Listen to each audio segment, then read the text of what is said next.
दोस्तों इस बात में कितनी सच्चाई है कि स्टॉकिस्ट के पास से माल हमको ही एज ए एमआर जिस कंपनी को हमने ज्वाइन किया है उस कंपनी का स्टॉक हमको ही लेकर के जाना पड़ता है मेडिकल शॉप में, माल देना पड़ता है, स्टॉक देना पड़ता है, बिल के ऊपर साइन लेना पड़ता है और फिर वो बिल अपने पास रखना पड़ता है और फिर बाद में पेमेंट के लिए भी जाना पड़ता है।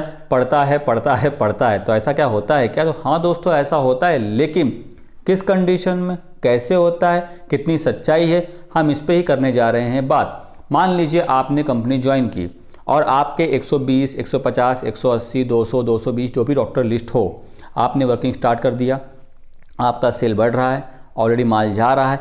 समवेयर चांसेस आर देयर कि एक आधा मेडिकल अगर वो डिस्ट्रीब्यूटर कवर नहीं करता है और आपको वहाँ से बिजनेस मिलना स्टार्ट हो गया है, क्योंकि आपने जस्ट स्टार्ट किया वहाँ पे कॉल और आपको बिजनेस मिलना स्टार्ट हो गया और स्टॉकिस्ट ने क्या बोला कि भाई हम वो एरिया नहीं करते हैं, हम उस मेडिकल को नहीं करते हैं, तो उस कंडीशन में आपको माल लेना पड़ता है, देना पड़ता है और पेमेंट लेना पड़ता है। और वो कब तक? जब तक बिजनेस वहाँ से नहीं बढ़ने लगे।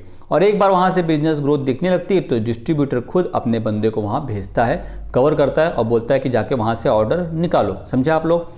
और पीसीडी कंपनी, इस कंपनी का फंडा क्या है कि खुद डिस्ट्रीब्यूटर ही होता है जो कंपनी लेता है, वो आपको एज ए एमआर अपॉइंट करता है। तो उस कंडीशन में क्या है, आप ही को कॉल करना पड़ता है, आप ही को माल सप्लाई करना पड़ता है, आप ही को पेमेंट लेना पड़ता है और वो सैलरी आपको देता है किस बात की? खाली डॉक्टर कॉल की। एक्चुअली देखा तो इस कंडीशन में उसको आपको डिस्ट्रीब्यूटर का भी काम का पैसा देना चाहिए। जोक्स अपार्ट, वो आप देख लीजिएगा, लेकिन आपको एक्सपीरियंस तो मिल रहा ना। एज ए फ्रेशर आपको कौन सी कंपनी ले रही थी, तो आपको एज ए पीसीडी कंपनी मिल गई, आपने ज्वाइन कर लिया, तो आपको इस कंडीशन में यहाँ पे माल सप्लाई करना पड़ता है।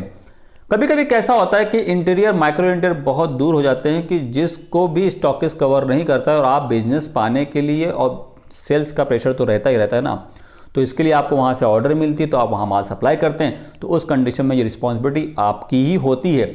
इसका प्रॉब्लम क्या होता है पता है? जब कभी भी आप कंपनी छोड़ते हैं तो एनओसी आपका फंस जाता है। क्यों? जब तक आप प्रीवियस जो पेमेंट सब कुछ है नहीं जमा करेंगे तब तक आपको स्टॉकिस्ट एनओसी नहीं देगा, और एनओसी नहीं मिलेगी तो आपका full and final settlement company के साथ नहीं हो पाएगा। तो इसमें प्रॉब्लम आप ही को फेस करनी पड़ती है।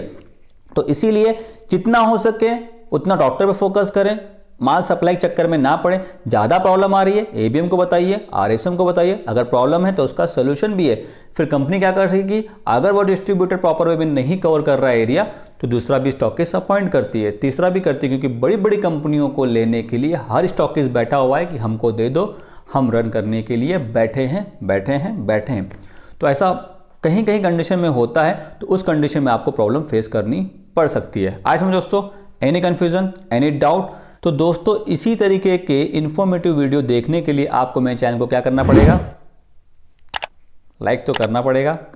मतलब क्या, अगर आपको मेरे वीडियो पसंद आए तो लाइक करिए, वरना कोई बात नहीं, लेकिन कर दीजिएगा। इससे क्या होगा कि आपको मेरे वीडियोस की नोटिफिकेशन मिलते रहेंगे। So thank you so much for watching video. Please keep watching. Bye bye, take care.